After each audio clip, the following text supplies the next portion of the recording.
கர்த்தருக்கு தோத்திரம். இன்னைக்கு நம்ம என்ன பார்க்க போறோம் அப்படின்னா, அதிகாலையில ஏன் தேவனை தேடணும் அப்படின்னு நம்ம பார்க்க போறோம். ஆதியாகமம் 1:2 தேவன் வெளிச்சம் உண்டாக கடவுது என்றார் அப்படின்னு போட்டிருக்கு.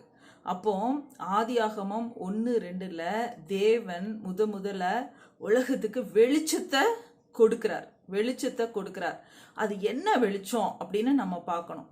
ஆதியாகமம் 1:3 தேவன் வெளிச்சத்தை கொடுக்கிறார். ஆதியாகமம் 1:16 தான் சூரியன், சந்திரன், நட்சத்திரங்கள் இந்த உலகத்துக்காக படைக்கப்படுது. ஸோ இப்போ உலகத்துக்கு கொடுக்கிற வெளிச்சம் வேற, கர்த்தராகிய இயேசு கிறிஸ்துவின் வெளிச்சம் வேற.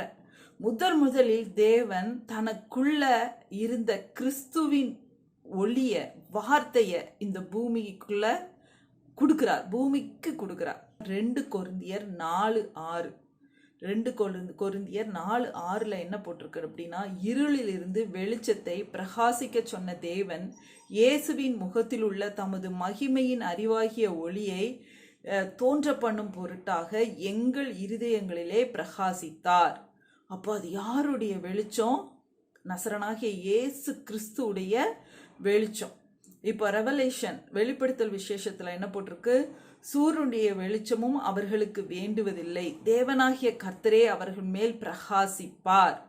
அப்போ சூரியனுடைய வெளிச்சம் வேண்டுவதில்லை, தேவனாகிய கர்த்தரே அவர்கள் மேல் பிரகாசிப்பார் அப்படின்னு போட்டிருக்கு.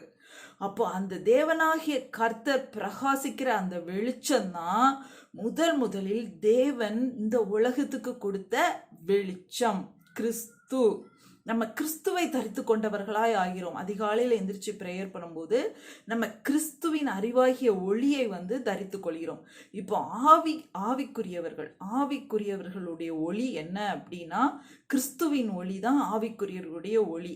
அப்போ அதிகாலையில எந்திரிச்சு, சூரியன் எந்திரிக்கிறதுக்கு முன்னக்குட்டி நம்ம எந்திரிச்சு முதலில் சூரியனை உண்டாக்குறதுக்கு முன்னக்குட்டி தேவன் வெளிச்சத்தை கொடுத்தார். அந்த கிறிஸ்துவின் வெளிச்சத்தை நம்ம பெற்றுக்கொள்ளும் போதுதான் அந்தகாரத்தில் இருக்கிறவர்களை நம்ம விடுதலை ஆக்க முடியும். இருளின் வல்லமைகள் மேல நம்ம ஆளுகை செலுத்த முடியும். ஸோ அதுக்காக தான் அதிகாலையில எந்திரிச்சு கிறிஸ்துவின் ஒளியை நம்ம பெற்றுக்கொள்ளணும். இப்போ யோசிச்சு பாருங்க, ஆழத்தின் மேல் இருள் இருந்தது, தேவ ஆவியானவர் ஜலத்தின் மேல் அசைவாடி கொண்டிருந்தார்னு சொன்னார் இதுக்கு முன்னால் உள்ள வசனத்துல. அப்போ ஆழத்துல என்ன இருக்குது? இருள் இருக்குது. அதனாலதான் கடவுள் அந்த இருளின் வல்லமைய மேற்கொள்றதுக்காக தான் வெளிச்சத்தை இந்த உலகத்துக்கு கொடுத்தார். அந்த வெளிச்சத்தின் பிள்ளைகளா நம்ம நடக்கிறதுக்கு அதிகாலையில எந்திரிச்சு கிறிஸ்துவின் ஒளியாகிய அந்த அறிவின் ஒளியை நம்ம பெற்றுக்கொள்ள வேண்டும். ஸோ அப்போ காலையிலே எந்திரிச்சு எகிப்துல இருந்து கானான் தேசத்துக்கு வந்த இஸ்ரவேலர்கள் என்ன பண்ணாங்க? அதிகாலையில எந்திரிச்சு அந்த மன்னாவை பொறுக்குவாங்க. அப்போ இருட்டான வேலை, சூரியன் முதிக்கல. அப்புறம் எப்படி அவங்க கண்ணுக்கு அந்த மன்னா தெரியும் அப்படின்னா, மன்னா உள்ள இருக்கும், சுத்தி என்னது இருக்கும்? பனி இருக்கும், பலன்னு மின்னும். நட்சத்திரமே இந்த பூமிக்கு வந்த மாதிரி பல மின்னும். ஸோ அப்போ கர்த்தராகிய அறிவின் வெளிச்சம் அப்படி மின்னக்கூடியது. வைரங்களை விட அவ்வளோ விலையேற பெற்ற வெளிப்பாடுகளை குறிக்கிறது அந்த பனி. உள்ள இருக்கிற வசனத்தின் வெளிப்பாடு தான் அந்த பனியை குறிக்கிறது. பனி சுத்தி இருக்கு, பலன்னு மின்னுது, வெளிச்சமா இருக்குது. அதான் ஆவிக்குரியவர்கள் உணவு. அந்த மன்னா உள்ள இருக்குது, அந்த சீடு வசனத்தினுடைய ஆவிக்குரிய வெளிச்சத்தை, அந்த வெளிப்பாடு தான் அந்த பனியை குறிக்கிறது. ஸோ அப்போ அது அதிகாலையிலே பொறுக்கி நம்ம அந்த வெளிச்சத்தின் அந்த வெளிப்பாடுகளை அதை நம்ம பெற்று நம்ம ஆத்மாவுக்கு உணவாக்கிக்கிடணும். அதுக்காக தான் அதிகாலையில எந்திரிக்கணும். ஆழத்தின் மேல் இருள் இருந்ததுன்னு இருக்கு. ஸோ அப்போ இருளையும் வெளிச்சத்தையும் கடவுள் என்ன பண்ணாரு? வெவ்வேறாக பிரித்தார்னு இருக்கு. யோவான் அதிகாரத்துல என்ன போட்டிருக்கு அப்படின்னா, யோவான் 1:5 ஒளி இருளிலே பிரகாசிக்கிறது, இருளானது அதை பற்றி கொள்வதில்லை. ஸோ அப்போ ஒளி இருளிலே பிரகாசிக்கிறது, இருளானது அதை பற்றி கொள்ளவில்லை. இருள் அதை பற்றி கொள்ளாது, அந்த மகிமையின் ஒளியை பற்றி கொள்ள முடியாது. ஸோ அப்போ அந்த வெளிச்சத்தை நம்ம அதிகாலையில பெற்றுக்கொண்டாதான் சூரியன் எப்போ வருது? ஆதியாகமம் 1:16 16 தான் சூரியன் வருது. அது பூமிக்குரியவர்களுடைய வெளிச்சம்.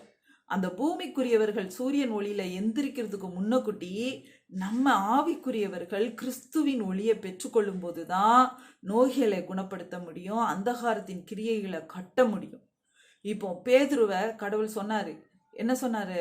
நீ நைட்ல 1 மணி நேரமாவது எனக்காக என்ன பண்ணு, விழிச்சிருந்து நீங்க நைட்டு ஃபுல்லா ப்ரேயர் பண்ணுங்க, இல்லைன்னா சோதனையில மாட்டிக்கிடுவீங்க அப்படின்னு சொன்னாரு. ஆனா பேதுரு என்ன சொன்னான்? தான் மேல கான்ஃபிடென்ட் வச்சிருந்தான். நம்ம மேல நம்ம கான்ஃபிடென்ட் வைக்க கூடாது, வசனத்தின் மேலதான் நம்மளுக்கு நம்பிக்கை இருக்கணும். அப்போ அவன் தன்னை நம்பிக்கிட்டு என்ன சொன்னான்? நான் நிச்சயமா நான் என்ன பண்ண மாட்டேன், அவன் காட்டி கொடுக்க மாட்டேன் அப்படின்னு சொன்னான். அவன் அன்னைக்கு நைட்டு ப்ரேயர் பண்ணல. அவன் கர்த்தராகிய இயேசு கிறிஸ்துவை சபிக்கிறதுக்கும் சத்தியம் பண்றதுக்கும் வரைக்கும் அவனுக்கு அந்த சோதனை தொடர்ந்து வந்துட்டே இருந்தது. 3 தடவை அவன் அதை ஃபினிஷ் பண்ணிட்டான். என்ன பண்ணா? பிசாசோட பிளான் என்ன? இயேசு கிறிஸ்துவை சபிக்கணும், சாபம் விடணும், சத்தியம் பண்ணணும், மறுதளிக்கணும். அதை அவன் பேதுரு செஞ்சான். ஸோ ஏன் செஞ்சான்? அதிகாலையில அந்த கிறிஸ்துவின் ஒளியை அவன் பெற்றுக்கொள்ள தவறிட்டான், தூங்கிட்டான். ஸோ ஆவிக்குரியவர்கள் அதிகாலையில எந்திரிச்சு கிறிஸ்துவின் ஒளியை நம்ம என்ன பண்ணணும்? பெற்றுக்கொள்ளணும். அப்பந்தான் நம்ம அந்தகாரத்தின் வல்லமைகளை கட்டுவதற்கு நம்ம தேவ பலனை பெற முடியும். ஸோ அதுக்கு தான் அதிகாலையில் எந்திரிச்சு என்னை தேடுகிறவர்கள் என்னை கண்டடைவார்கள் அப்படின்னு சொல்லி போட்டிருக்கு. ஏன்னா நம்ம அதிகாலையில் எந்திரிக்கும் போது நம்மளுக்கு ஒரு பிரச்சனைகள் இருக்கும்போது அதனுடைய விடைகள், அதனுடைய தப்பிக்கிறதான வழி, சோதனை இருந்தால் அதை தப்பிக்கிறதுக்கு ஒரு வழி இருக்கும். அதெல்லாம் பிதாவாகிய தேவன் என்ன பண்ணுவார்? நமக்கு கற்றுக்கொடு. மரண இருளின் பள்ளத்தாக்கு, கஷ்டம், துன்பம், இந்த இடங்களெல்லாம் வெளிச்சம், இந்த மாதிரி சூழ்நிலைகளெல்லாம் வெளிச்சம் வேணும்னா, வழி வேணும்னா, நிம்மதி வேணும்னா அதிகாலையில் எழுந்திரிச்சு கர்த்தராகிய இயேசு கிறிஸ்துவின் ஒளியை நம்ம தரித்து கொள்ளணும். அப்போ அதிகாலை வேலைன்னா என்னது?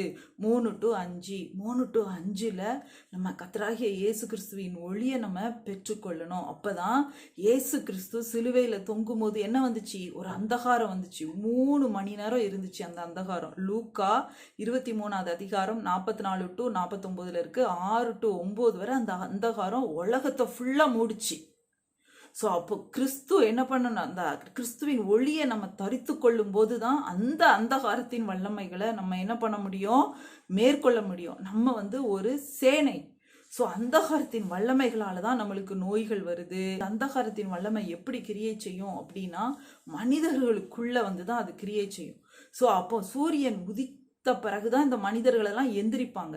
ஸோ அதுக்கு முன்னாடி நமக்குள்ள என்ன பண்ணணும்? கிறிஸ்துவின் ஒளியாகிய வெளிச்சத்தை நம்ம பெற்றுக்கொண்டு காலையில எந்திரிக்கும் போது இந்த அந்தகாரத்தின் வல்லமை ஜனங்களின் மேல கடவுள் நம்மளுக்கு என்ன பண்ணுவார்? ஒரு ஆளுகையை நமக்கு தருவார். நோய்களை குணமாக்குறதாகட்டும், எந்த கஷ்டம் வந்தாலும் சரி, நம்மளுக்கு எது அதுல இருந்து விடுதலை கொடுக்கும் அப்படின்னா கர்த்தராகிய இயேசு கிறிஸ்துவின் முகத்தில் உள்ள அந்த அறிவாகிய ஒளி. இது எங்க இருக்கு அப்படின்னா பைபிள்ல இருக்கு. நீங்க நினைக்கிறீங்க ஊழியக்காரங்க கிட்ட போனா அற்புதம் நடந்துரும், அதிசயம் நடக்கும்.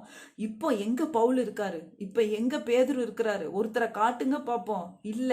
ஆனா பவுலும் பேதுரும் இருந்த டைம்ல பைபிள் கிடையாது. ஸோ எல்லா அற்புத அடையாளங்களும் இந்த மாதிரி அப்போஸ்தலர்களை வச்சு செய்யப்பட்டுச்சு. இப்போ அப்போஸ்தலர்களுடைய வார்த்தைகள் பைபிள்ல இருக்கு, உயிருள்ள வார்த்தைகள் பைபிள்ல இருக்கு. அதே வார்த்தை உங்களுக்கு அற்புதங்களை செய்யும். பைபிள் தான் உங்களுக்கு அற்புதங்களை செய்யும். பைபிள்ல தான் கிறிஸ்து இருக்கிறாரு, வார்த்தையா இருக்கிறாரு. முதல்ல பிதாவாகிய தேவன் கிறிஸ்துவ ஒளியா கொடுத்தாரு. சரியா? அப்போ தூதனானவர் அப்படின்னு சொல்லி பைபிள்ல இருக்கு. அப்படின்னா தூதனானவர் தூதனை போல என்ன பண்ணாரு? ஜனங்களோட அதுக்கப்புறம் பேசினாரு. அப்புறம் மனுஷனா வந்தாரு. அதுக்கப்புறம் என்ன பண்ணிருக்காரு? சத்திய ஆவியா நமக்குள்ள இருக்கிறாரு. பைபிளுடைய வசனம் எப்படி இருக்கு? ஜீவனாயும் ஆவியாவும் இருக்கு. இப்ப கிறிஸ்து எப்படி இருக்காரு? வார்த்தையா இருக்கிறாரு. நீங்க இங்க இருந்து ஒரு லெட்டர் அமெரிக்காவுக்கு போட்டீங்கன்னா நீங்களே டைரக்டா போற மாதிரி தான் அந்த வார்த்தை அவங்களோட பேசும். சோ கிறிஸ்து வார்த்தையா இருக்கிறார். ஆதியிலே வார்த்தை இருந்தது, அந்த வார்த்தை தேவனோடு இருந்தது, அது தேவனாயும் இருந்தது. சோ அப்போ எல்லாத்தை விட பிதாவாகிய தேவன் வார்த்தையை மகிமைப்படுத்தி இருக்கிறான்னு சங்கீதத்துல சொல்லப்பட்டிருக்கு. அப்போ நீங்க என்ன பண்ணணும்? வார்த்தையை எடுத்து எடுத்து வாசிக்க வாசிக்க வாசிக்க கர்த்தராகிய இயேசு கிறிஸ்து அந்த வார்த்தையின் மூலமா உங்களுக்கு அற்புதங்களை செய்வார், நோய்களை குணப்படுத்துவார். எத்தனையோ பேருடைய நோய்களை கர்த்தராகிய இயேசு கிறிஸ்து குணப்படுத்திருக்காரு. எங்க அப்பாவுக்கு 84 வயசு ஆகுது. இன்னைக்கு எங்க அப்பா உயிரோட இருக்கிறாங்க. காரணம் என்ன அப்படின்னா ஒரு 25 வருஷத்துக்கு முன்னால உன் விண்ணப்பத்தை கேட்டேன், உன் கண்ணீரை கண்டேன் எங்க அம்மா கிட்ட ஒரு வசனத்தை கர்த்தர் கொடுத்தாரு. அந்த வசனத்தை நம்பி விசுவாசிச்சு எங்க அம்மா ப்ரேயர் பண்ணதுனால இன்ன வரைக்கும் எங்க அப்பா உயிரோட இருக்கிறார். ஸோ இப்போ வசனம் கிரியேட் செய்து எத்தனை வருஷம் ஆயிடுச்சு? ஸோ பல வருஷம் ஆயிடுச்சு, 25 வருஷம் ஆயிடுச்சு.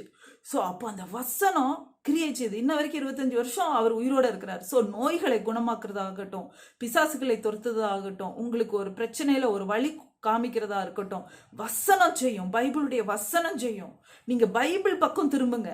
நீங்க யார் பக்கம் போறீங்க? தீர்க்க தரிசனம் கேட்கணும் கேட்கணும் கேட்கணும் சொல்லி ஒவ்வொரு மனிதனையா தேடி நீங்க போறீங்க தீர்க்க தரிசனம் கேட்கறதுக்கு. யார் தீர்க்க தரிசனம் சொல்லுவான்னு சொல்லிட்டு மனிதர்களை தேடி போறீங்க. நோய்களை யார் குணப்படுத்துவா அப்படின்னு சொல்லிட்டு மனிதர்களை தேடி நீங்க போறீங்க. மனிதர்களை தேடி போகாதீங்க. மனிதர்களை தேடி போகிறவர்கள் சபிக்கப்பட்டவர்கள். இப்போ பவுலும் கிடையாது, பேதுரும் கிடையாது, யாரும் கிடையாது. நீங்க ஃபாலோ பண்ண வேண்டியது பைபிளுடைய வசனத்தை. பைபிளை என்ன கிடையாது. நான் பைபிள் படிச்சிருக்கேன், ப்ராப்பரா படிச்சிருக்கேன். நான் ஒரு பைபிள் டீச்சர், டீச் பண்ணுவேன். என் லைஃப் வேற, டீச்சிங் வேற. டீச்சிங் வந்து நான் நாலேஜை உங்களுக்கு கொடுக்குறேன், என் லைஃப் வந்து கம்ப்ளீட்டா வேற. ஸோ நீங்க என்ன நீங்க ஃபாலோ பண்ணக்கூடாது. நீங்க ஃபாலோ பண்றது யாரை பண்ணணும்? கர்த்தராகிய இயேசு கிறிஸ்துவை ஃபாலோ பண்ணணும். அவருடைய அப்போஸ்தலர்களை ஃபாலோ பண்ணணும். அவங்க தான் உங்களுக்கு தாய் தகப்பன்மார். அவங்க ரத்தம் செஞ்சு அந்த பைபிளை எழுதியிருக்காங்க. ரத்தத்தினால எழுதப்பட்டது பைபிள். ஸோ அவங்க கிட்ட நீங்க போனீங்கன்னா அதிகாலையில் எந்திரிச்சு ஜெபிக்கும் போது உங்களுடைய நோய்கள் நீங்கிறது மட்டுமல்லாமல் சூரியன் எந்திரிச்ச பிறகு வர்ற அந்த அந்தகாரத்தின் வல்லமைகள் அத்தனையும் நீங்க மேற்கொள்ள அளவுக்கு உங்களுக்கு கர்த்தர் ஆகிய தேவன் உங்களுக்கு என்ன பண்ணுவாரு? பலனை தருவார். ஆக்சுவலா நாங்க வந்து யூடியூப் சேனல் ரெகுலரா போட முடியாம இடையில ஸ்டாப் பண்ணிட்டோம். காரணம் என்ன அப்படின்னா, எல்லாத்துக்குமே ஃபேமிலி இருக்கு. ஸோ அப்போ எடிட்டிங் பண்ணுறதுக்கு 22,000 அட்லீஸ்ட் கொடுக்கணும் ஒரு ஃபேமிலியை மெயின்டைன் பண்ணுறதுக்கு. இது ஈஸி கிடையாது, ஷூட் பண்ணுறது எடுக்கிறது. ஏன்னா எங்களுக்கு நாங்கள் நிறைய சேனலில் பேசிகிட்டு இருக்கிறதுனால நிறைய எடிட்டிங் பண்ண வேண்டியிருக்கு. ஸோ அப்படி இருக்கும்போது அவங்களுக்கு உரிய சேலரியை நம்ம என்ன பண்ணணும்? கொடுக்கணும். அவங்களுக்கு ஃபேமிலி இருக்குது. ஸோ அவங்க வேலை பார்க்குறாங்க, எடிட்டிங் பண்ணுறாங்க, வேலை பார்க்குறாங்க. ஸோ அப்போ அவங்களுக்குரிய சேலரியை கொடுக்கணும். அது கொடுக்க முடியாததுனால நிறைய டைம் வந்து நாங்கள் போஸ்டே பண்ணாமல் விட்டுட்டோம். அதுக்கப்புறம் பிதாவாகிய தேவன் எங்களுக்கு உணர்த்தினதுனால நாங்கள் இப்போ ஸ்டார்ட் பண்ணியிருக்கோம். என்னோட ஜிபே நம்பர் வந்து 9940567223. ஸோ இந்த நம்பருக்கு வந்து உங்களால் முடிஞ்ச ஆஃபரிங்க இந்த மெசேஜில் கர்த்தராகிய இயேசு கிறிஸ்து உங்ககிட்ட பேசியிருக்காருன்னு நீங்கள் நினச்சிங்கன்னா, இது பைபிள் ஸ்டடி, பைபிள் டீச்சிங், இதற்குரிய ஆஃபரிங்க கர்த்தர் உங்கள்கிட்ட எந்த அளவுக்கு பேசுகிறாரோ அந்த அளவுக்கு நீங்கள் இங்கே என்ன அனுப்பி வைங்க. அனுப்பி வச்சாதான் எங்களால் கண்டினியூ பண்ண முடியும்.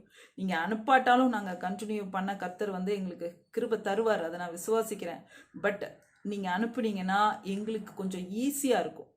ஸோ நாங்கள் ரொம்ப நாளாக ட்ரை பண்ணோம். நம்மளே இதை வந்து திருப்பி நம்மளே ஸ்டார்ட் பண்ணி போடலான்னு நினச்சிட்டு இருந்தோம். But it is not possible. Because எல்லாத்துக்கும் சேலரி கொடுக்க வேண்டியிருக்கு, எல்லாத்துக்கும் ஃபேமிலி இருக்குது. அட்லீஸ்ட் 22,000 இருந்தால் தான் அவங்க எடிட்டும் பண்ணுவாங்க. அது நியாயமான வார்த்தையும் கூட. அவங்க ஃபேமிலியை மெயின்டைன் பண்ணணும். ஸோ அதனால உங்களுக்கு கர்த்தராகிய இயேசு கிறிஸ்து இது உண்மையாகவே தேவன் பேசுகிற வார்த்தை, பைபிள் ஸ்டடி நல்லா இருக்குது, எங்களுக்கு அது உபயோகமாக இருந்தது அப்படின்றவங்க மட்டும் ஆஃபரிங் அனுப்புங்க. தேவ சித்தம் இருந்தால் நீங்கள் 10 ரூபா கொடுக்குறதும் ஒன்று தான், 10,000 கொடுக்குறதும் ஒன்று தான், எல்லாமே ஈக்குவல் தான். நீங்கள் அப்படி அனுப்பி வச்சுருந்தீங்கன்னா அதே நம்பருக்கு வந்து எங்களுக்கு வந்து ஒரு ஸ்க்ரீன்ஷாட் அனுப்பி விடுங்க. நாங்கள் வந்து குயிஸ் ப்ரோக்ராம் மாதிரி வச்சு உங்களுக்கு புக்ஸ்லாம் கொடுப்போம். கர்த்தருக்கு தோத்திரம்.